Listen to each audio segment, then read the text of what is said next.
Welcome back. So guys, हमने हमारी last class में चैप्टर नंबर 1 कंप्लीट कर लिया था, है ना।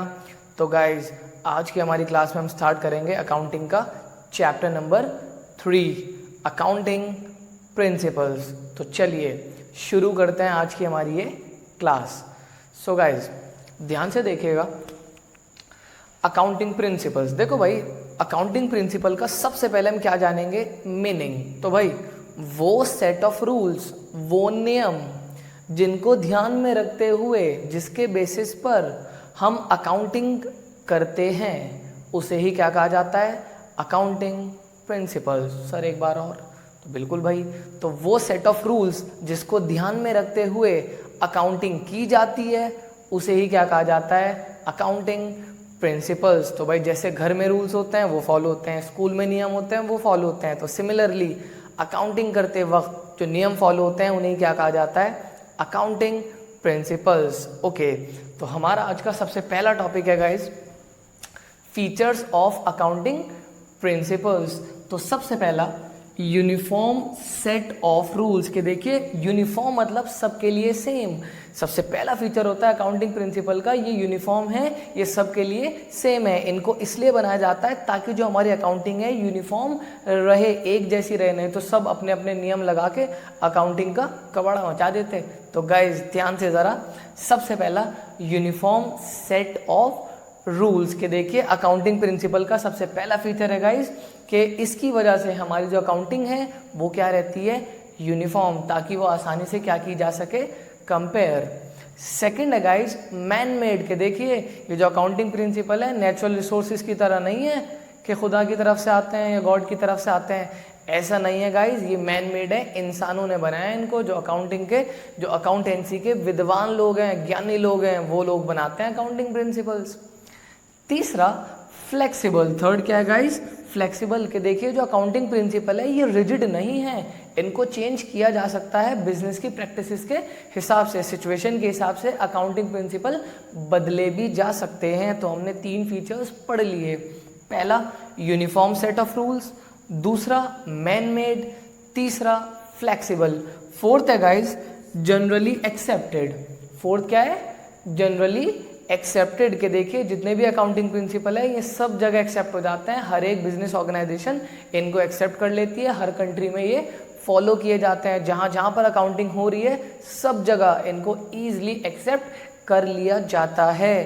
तो हमने 4 फीचर्स पढ़ लिए अकाउंटिंग प्रिंसिपल के। ओके, अब है guys kinds of accounting principle के देखिए, वैसे तो अकाउंटिंग प्रिंसिपल को काफ़ी सारे नामों से बुलाया जाता है, लेकिन अकाउंटिंग प्रिंसिपल मेनली 2 तरह के होते हैं, पहला अकाउंटिंग कॉन्सेप्ट्स और दूसरा अकाउंटिंग कन्वेंशंस। इस चैप्टर में हमें यही दोनों टॉपिक पढ़ना है और फिर इनका डिफरेंस, और ये चैप्टर क्या हो जाएगा, फिनिश। तो चलिए शुरू करते हैं हमारा second topic guys, accounting concepts.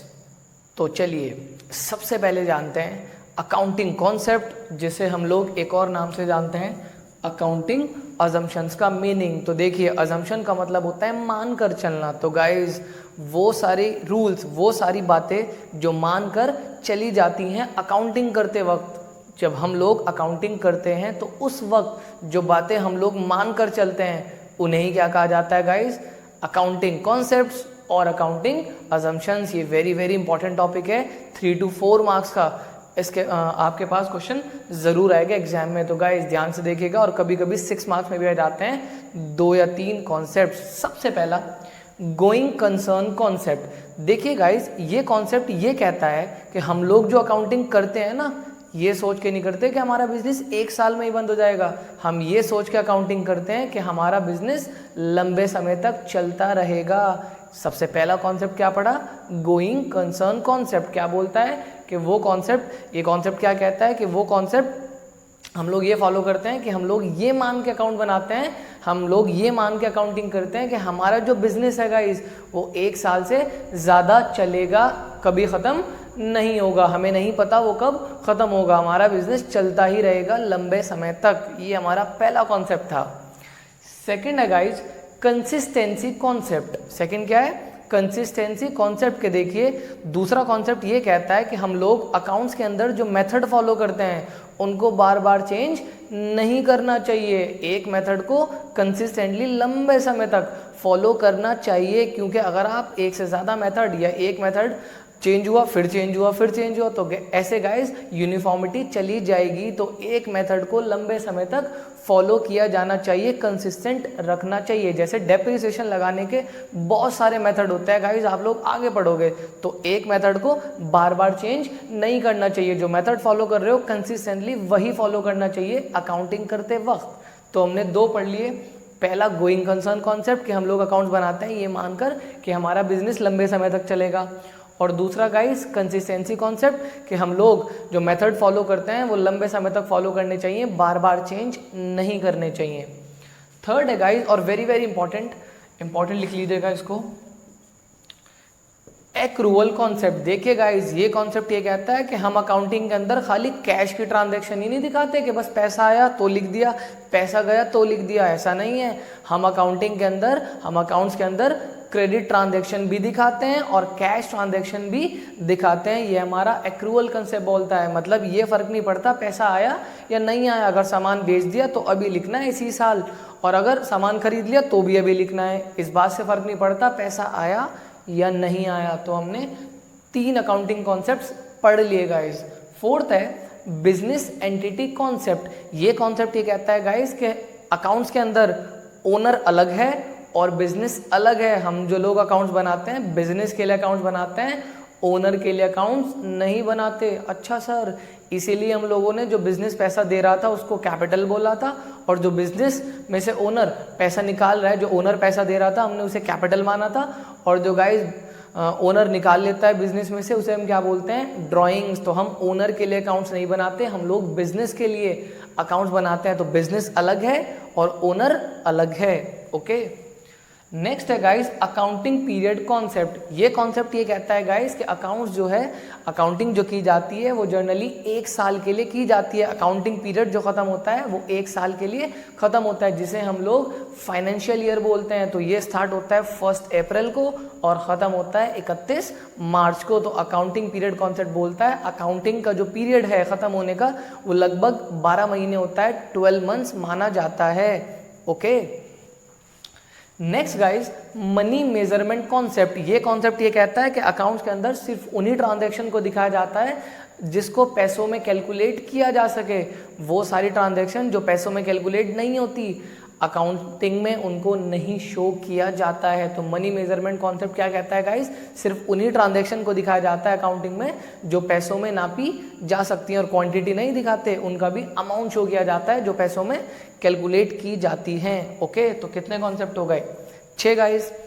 Next है 7th, very very important again, historical cost concept. Guys ये कॉन्सेप्ट ये कहता है कि अकाउंट्स के अंदर हम लोग जो एसेट्स शो करते हैं वो कॉस्ट वैल्यू पर करते हैं, ना कि मार्केट वैल्यू पर। मतलब अगर हमने कोई लैंड खरीदा है 10 लाख का जबकि उसकी मार्केट वैल्यू है 20 लाख, तो हम लोग उसे 10 लाख का ही शो करेंगे अकाउंट्स के अंदर, क्योंकि अकाउंट्स जो है वो हिस्टोरिकल कॉस्ट कॉन्सेप्ट पे बेस होता है। ये पॉइंट हमने डीमेरिट्स में पढ़ा था अकाउंटिंग के, तो याद रखिएगा गाइस कि अकाउंटिंग जो है हिस्टोरिकल कॉस्ट कॉन्सेप्ट पे बेस होता है, ना कि, क्योंकि यहाँ पर जो एसेट्स हैं वो कॉस्ट वैल्यू पर दिखाए जाते हैं ना कि मार्केट वैल्यू पर। ओके, नेक्स्ट है guys again very important, dual aspect concept के। देखिए अकाउंटिंग के अंदर जो ट्रांजैक्शन है वो कम से कम 2 अकाउंट पर जरूर फर्क डालती हैं। अगर एक अकाउंट डेबिट होता है तो दूसरा क्रेडिट होता है। तो डुअल एस्पेक्ट कॉन्सेप्ट क्या कहता है कि अकाउंटिंग के अंदर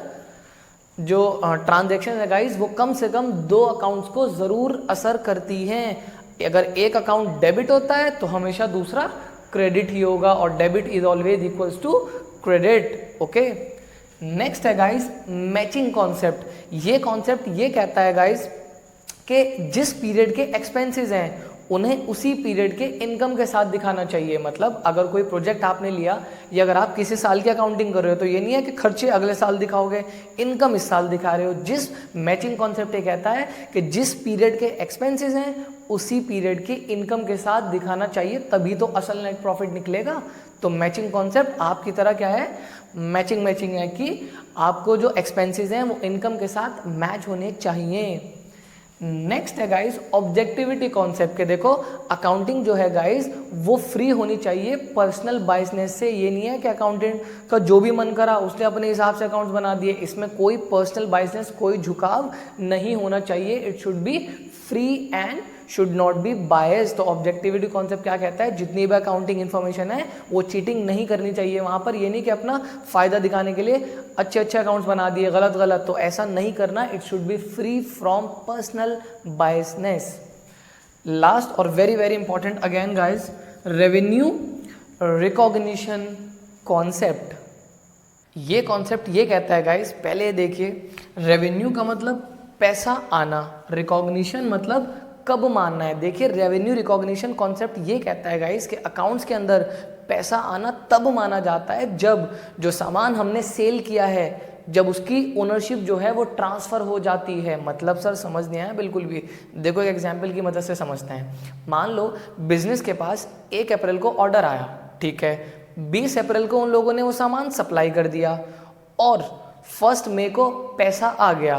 तो गाइज हम लोग इस कॉन्सेप्ट के हिसाब से इनकम तब रिकॉर्ड करेंगे जब हमने सामान सप्लाई कर दिया, क्योंकि जैसे ही हमने सप्लाई करा सामान, ओनरशिप जो है हमारे पास है सामान की, कस्टमर के पास चली गई है। तो ओनरशिप जिस दिन ट्रांसफ़र होती है उसी दिन रेवेन्यू माना जाता है। आसान भाषा में इनकम तब माननी है जब चीज़ आपके पास से चली जाए, भले ही पैसा बाद में आता रहेगा।